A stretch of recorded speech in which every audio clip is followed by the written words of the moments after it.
Welcome to another edition of Everyone Hates Cleveland podcast. This is a home and home series with Nino. The last time we podcasted, Nino, according to our pregame discussion, was 51 weeks ago. Yeah. Talking about, you guessed it, Wrestlemania, which is what we're going to be doing today. Hey, Nino, what's been going on the past year?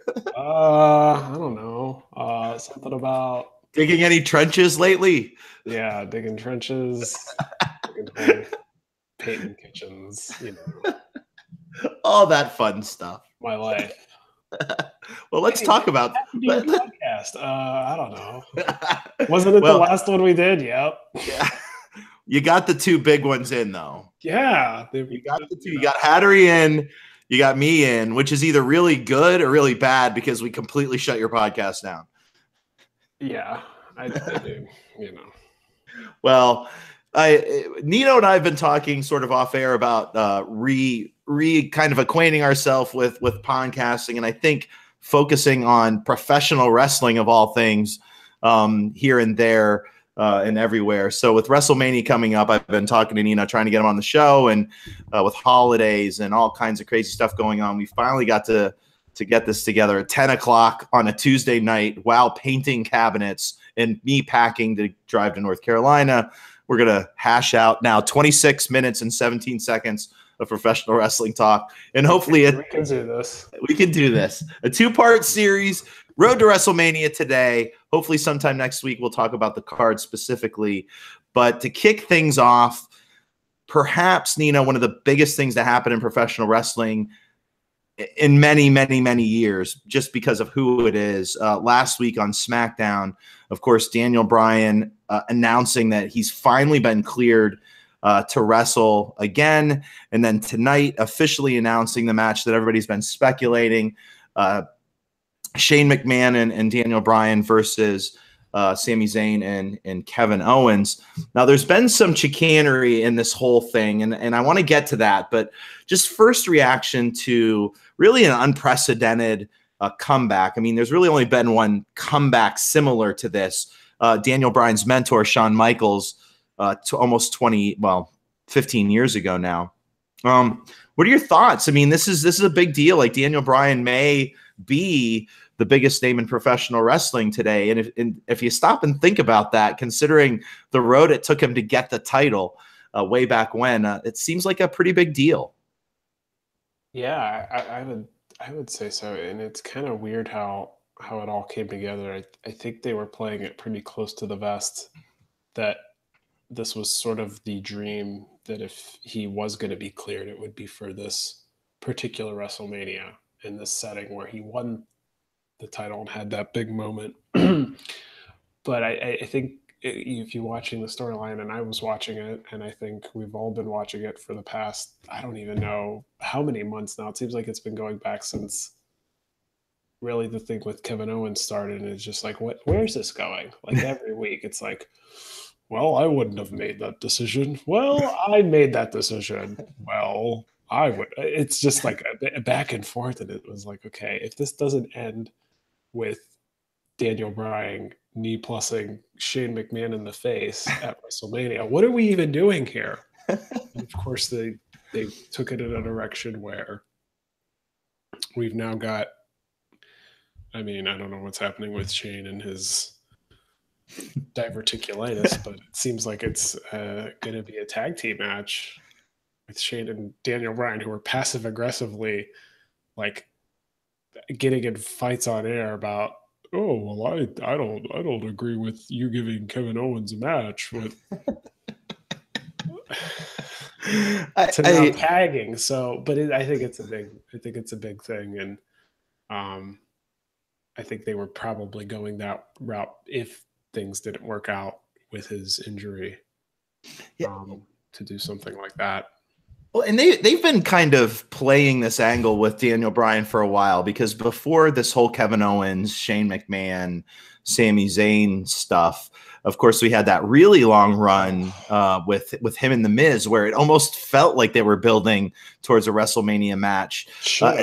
Well, and you know, this is kind of the question that I have for you, and I hate to kind of head down this path already, but is does this not seem to you to be kind of an odd match for him? I mean, listen, he's going to get a pop regardless, but if you look at WrestleMania 34 right now, which is actually a fairly sizable and decent card, gosh, man, what a comeback it would be to see, I don't know, AJ versus Daniel Bryan, Nakamura versus Daniel Bryan, even a match like, putting him up for a title, even The Miz, who's in a actually really interesting match already, are you surprised about this tag team match, or is this maybe the WWE's way of just kind of easing him back in? Although, while it looked like Kevin Owens and Sami Zayn took it a little bit easy on where they were kind of attacking him and how they were attacking him, he was pretty tight with his kicks. Mm-hmm. I mean, that was pretty vicious kind of beatdown that he took and that he gave. Are you surprised about the match at the end of the day, even though they were building to this? Or could this match be maybe a step? Maybe we have a Shane McMahon turn and we have Daniel Bryan back in that underdog role. I don't know. I mean, I'm already looking ahead, but could they have done something better with him, or is this a great way to ease him into things? I mean, they could 86 the Intercontinental title match and just have him face The Miz like we all want, because that was like the best thing going in all of like Raw, SmackDown, when Miz was dropping like what felt like very real promos on Talking Smack, and Daniel Bryan was just sitting there looking very, very much like he was in real life perturbed with this kid sitting here talking about how he can't wrestle anymore, and him just wanted to like, you know what? I should just drop kick you right now through the set.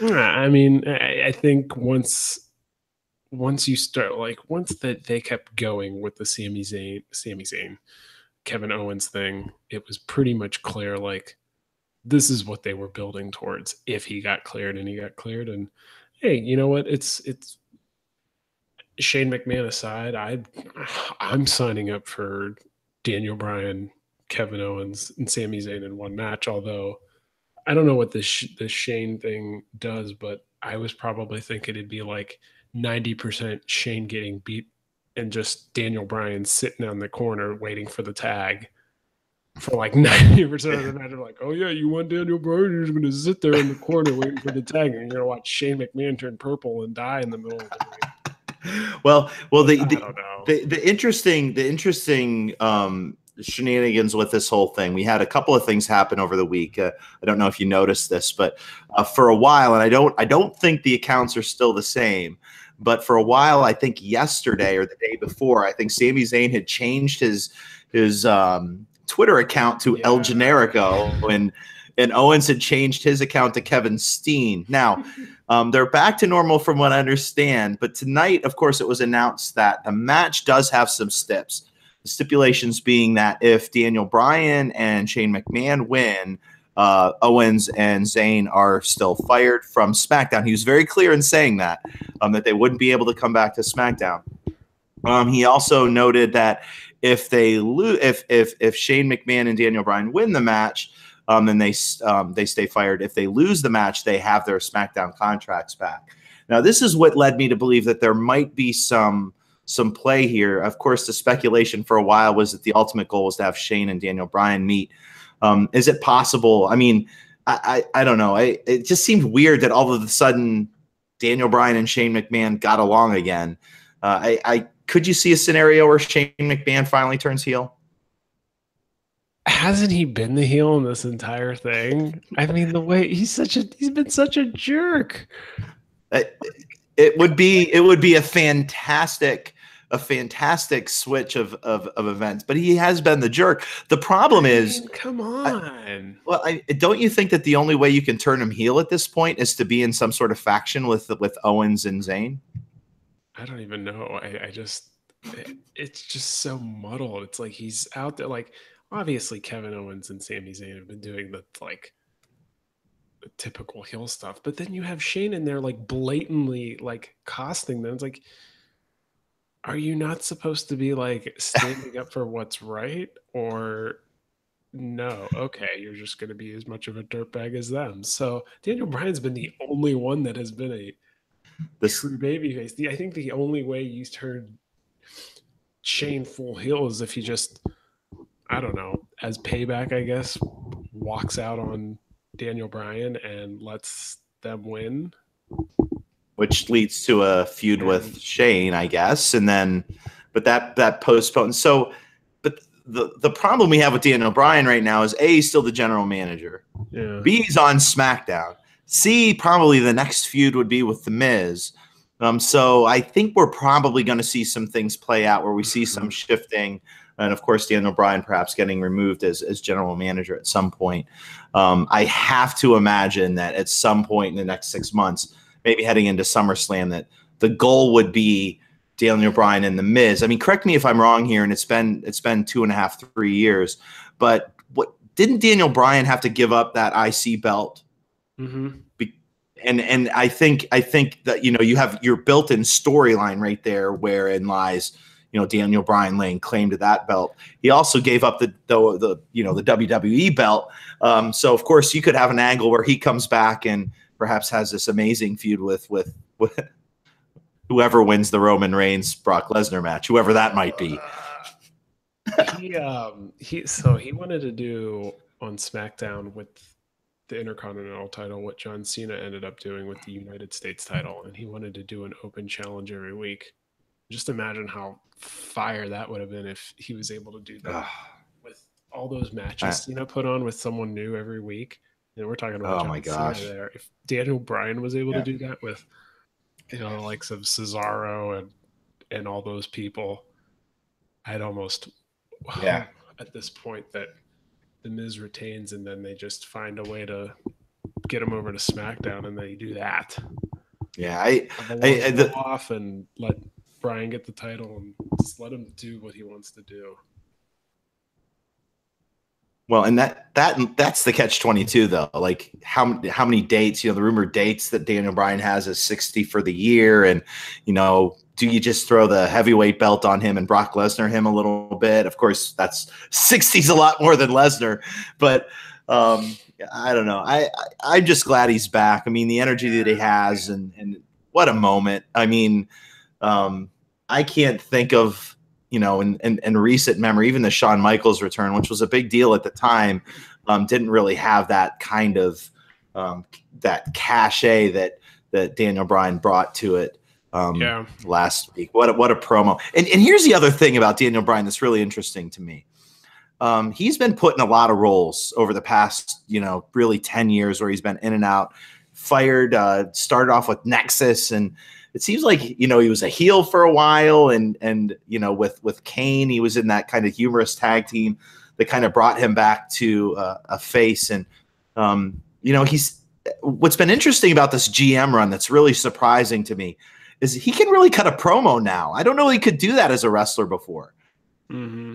Yeah, I've always found him to be entertaining, and just once he started, I think you could tell he was just starting to be himself. Even when he was kind of a heel, he was just kind of being maybe like a more twisted version of who he is. But then after that, you kind of just started seeing him just be a little bit more natural. Like the stuff they had him doing stuff with like the Bellas and stuff, and that was just pure garbage. Do you remember the stuff he was doing with Derek Bateman, the current EC3? That was on the, oh boy. That was when Bateman was on NXT, I think, and he was under Daniel Bryan's wing. They were doing like these backstage promos where they were double dating with the Bellas. Yeah, and Bateman was in this like America getup. He had Daniel Bryan told him to dress up, and he had like the blazer and the white shirt. They pan down, and he's got the American like sweatpants on.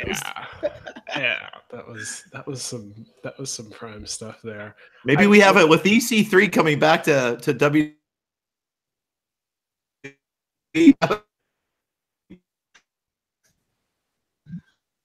Yeah, I will say this though, that Daniel Bryan's really the only reason that I kept watching professional wrestling for a while.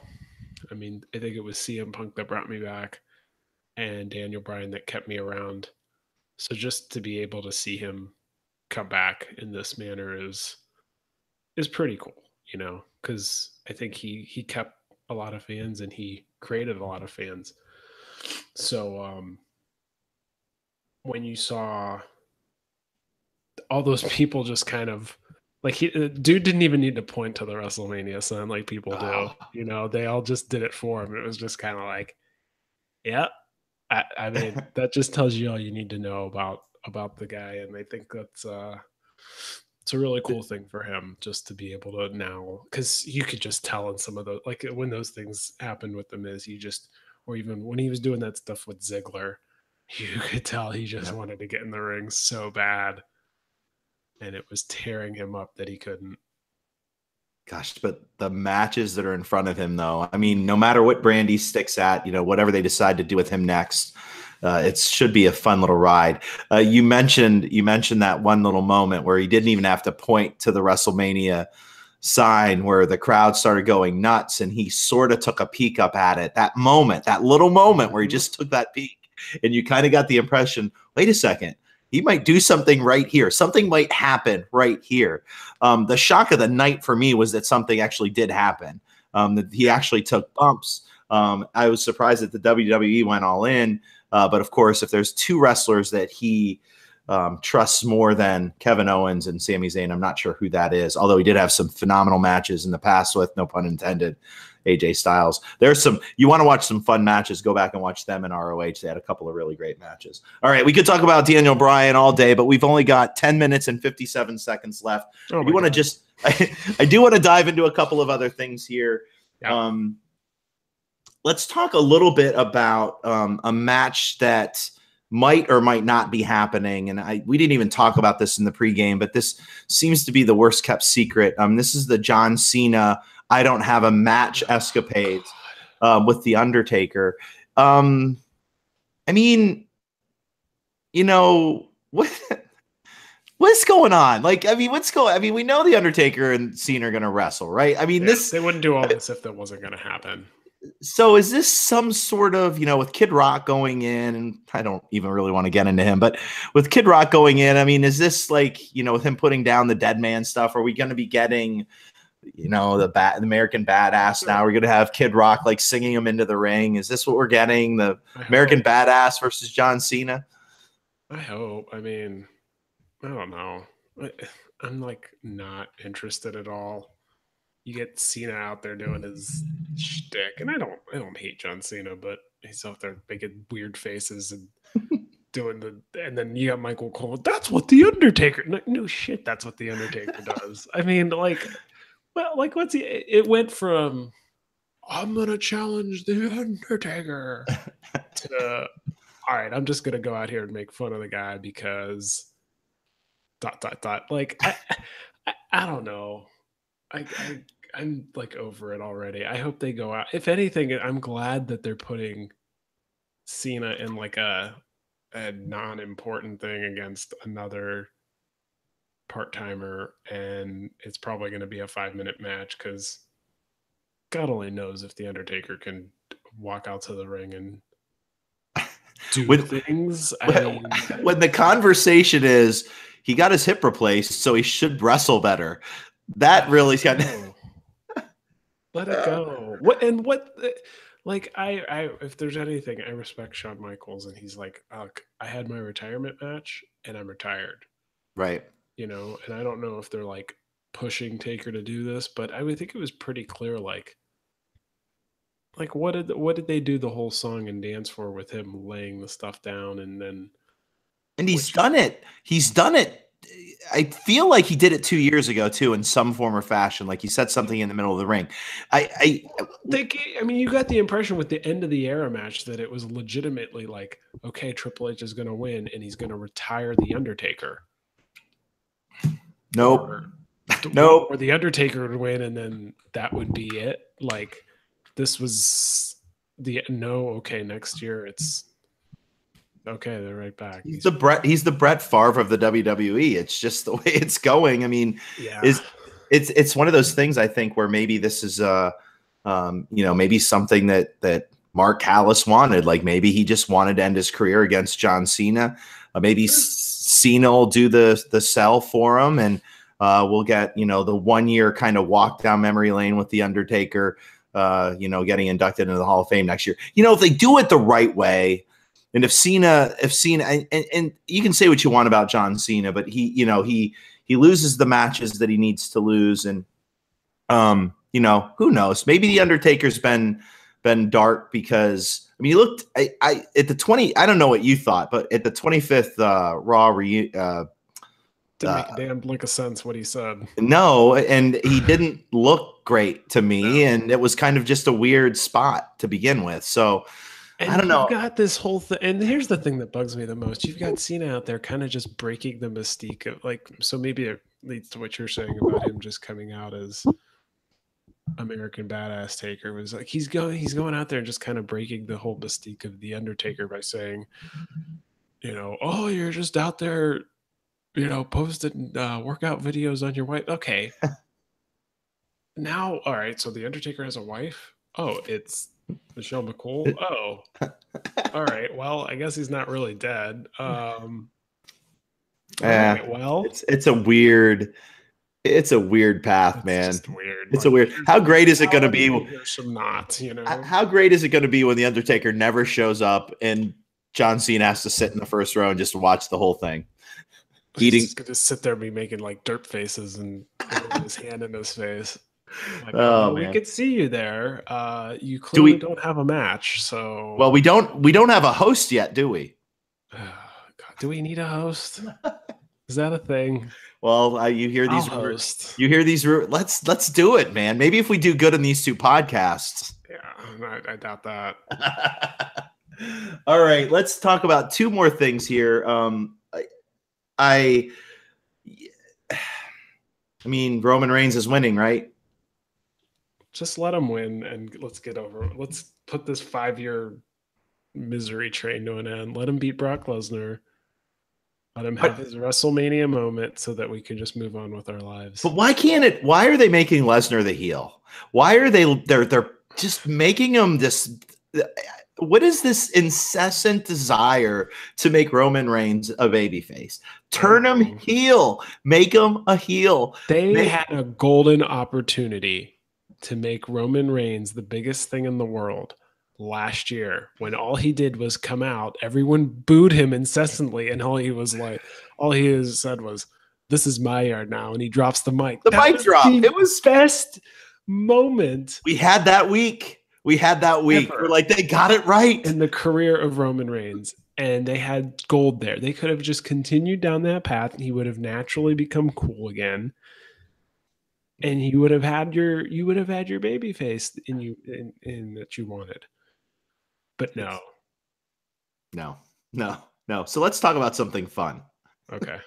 All right. So, you and I since NXT has been a thing, it's sort of been our thing. And Saturday nights, the TakeOver New Orleans, we have a few matches listed already, but I just wanted to talk about two specifically. And perhaps, and I hate to throw a match of the year candidate without them even wrestling, but one of the better builds of a feud is the Tommaso Ciampa, Cleveland homegrown Johnny Gargano feud that was set up before Ciampa's injury almost a year ago. The buildup has been pretty fantastic. Ciampa cost Gargano his NXT contract. Gargano has been showing up everywhere, kind of chasing him down. There was this YouTube video of him chasing him down in a car this week. I think these guys are getting set up to go to 205 Live. But, what do you think about this feud? With Ciampa being gone, they've rebuilt Johnny Gargano really well to set him up for this fall. Where do you see this match going? Yeah, I don't even know. I think that's the great thing about it is almost the injury sort of made this better, because at first you're like, oh, well, shoot, now we're going to have to wait. But it's almost been better because now we've been waiting. And then you knew you knew like when Gargano has this championship match that his old friend's gonna come out at some point, and then he doesn't. Yes. And then they put the end credit on there, and you're like, huh. And then that son of a bitch comes out with the crutch and does it again. And you're just kind of like, all right, now I want to see the guy die. I don't know. It's one of the best things. And when you just said they're probably setting him up for 205 Live a few weeks ago, I kind of would have been like, oh God. But actually 205 Live has been pretty damn good since Triple H took over, sort of running that. So I'm kind of excited. You saw their Cruiserweight Classic match, right? Yes. Oh, yes. If it's anything close to that, this will definitely be, especially now with so that one had an interesting dynamic because they were still a tag team at the time, and they were pretty much just, it was sort of like a battle of wills things, and they knew each other so well, and it was more of back then. Now this is going to be interesting. As I drop my microphone here, this is going to be interesting because it's all about like how much they hate each other, and that's going to be fun. And there's no, I like the fact that there's no title involved. There's no next, yeah, right. And at the end of this, we know that no matter what happens, there's going to be something that happens down the line somewhere else. Now, someone brought up something interesting to me. They've been talking about, and I haven't talked about Braun Strowman at all, but Strowman has to get a tag team title. I forget what podcast I was listening to, but one of the guys, it was maybe Peter Rosenberg's podcast. It was either Rosenberg's podcast or maybe the Mass Man Show podcast, but one of them mentioned Gargano as the possible tag team member with Braun Strowman. Wouldn't that be interesting if Gargano shows up not on 205 Live, but this is his introduction to the main roster as Braun Strowman's partner?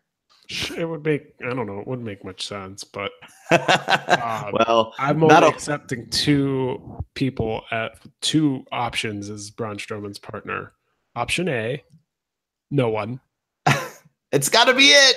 Or option B, as close to no one as you'll get in James Ellsworth. I can just see him like dragging Ellsworth to the ring, like, well, you said I needed a partner. And he just throws him like against the barricade, manhandles him, and just puts him on the side of the ring and just like, all right, you just stay there and I'll do all the work. Oh, just, how amazing would that be? For a year, they're the tag team champs. Oh, yeah. It's just him. And then it ends when Ellsworth is like, I'm going to tag myself in. And then Braun Strowman just eats him in the middle of the ring. Oh man. All right. So I'm gonna be honest with you. The timer just ran out. I'm gonna stop us there. I gotta stay getting into my Braun Strowman routine. What are you doing? All right. So listen, we're gonna yeah, by the way, that was very good. I'm not gonna lie. You look nothing like Braun Strowman, but since I can't see you, you sounded a lot like Braun Strowman. Thanks. I've been working on it. All right, we definitely have to end it there. All right, Nino, it has been my pleasure. Next week, let's try to do this again. We'll talk specifics on the card. We'll go a lot faster than we did in our 1 hour and 45-minute podcast of last year. We'll hit the highlights and we'll stay away from the lowlights. And but it's been good talking to you, my friend. And correct me if I'm wrong here, but the goal is to do this as regularly as we can, right? Hey, yeah, I'm all for it. Let's do it. I don't care. Maybe we only get 10 listeners, but we love you, 10 listeners. 10 more than my podcast last year had, so that's good. Well, listen, right now there's a bunch of people thinking that they were going to hear Hattery and me talk baseball. If you made it this far expecting us to talk about, I don't know, the fact that Greg Allen is playing in AAA Columbus. Oh, you love that, don't you? Oh, it's my favorite thing. The good news is he'll be there with Andy Diaz, and I'm stopping there. I'm gonna cut a promo that no one's gonna want to hear. All right. On that note, we'll see you next week. Oh.